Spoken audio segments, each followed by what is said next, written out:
ખંભાળિયામાં પૂજા કરતા પરિવાર પર હુમલો કર્યો છે। શ્રીનાથજી હવેલીમાં પૂજા કરતા પરિવાર પર હુમલો કરાયો। શ્રીનાથજી હવેલીમાં ધાર્મિક ઉત્સવ હોય અને તેથી ફટાકડા ફોડી રહેલા હવેલીના લોકો ઉપર વિધર્મીએ આવી અને હુમલો કર્યાનો દાવો છે। હુમલામાં 2 લોકો ગંભીર રીતે ઘાયલ થયા છે। સામાજિક તત્વો પર કડક કાર્યવાહીની માંગ ઉઠી છે। શ્રીનાથજી હવેલી ખાતે ચુસ્ત પોલીસ બંદોબસ્ત પણ ગોઠવાયો છે। અમારે એક પ્રસંગ હતો હવેલીનો, એટલે અમે બહાર ફટાકડા ફોડતા હતા।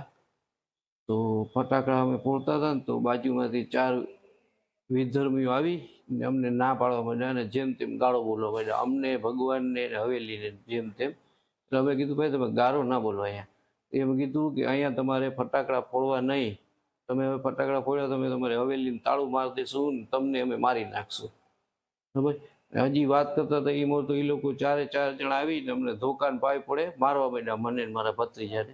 સરકાર જ અમારી માંગ છે કે આ 4 વિધર્મીઓને કડકથી કડક કાયદેસરની કાર્યવાહી થાય, એ અમારી માંગ છે। એકનું નામ મકસૂદભાઈ છે, મોહિનભાઈ છે, તોસીફ છે।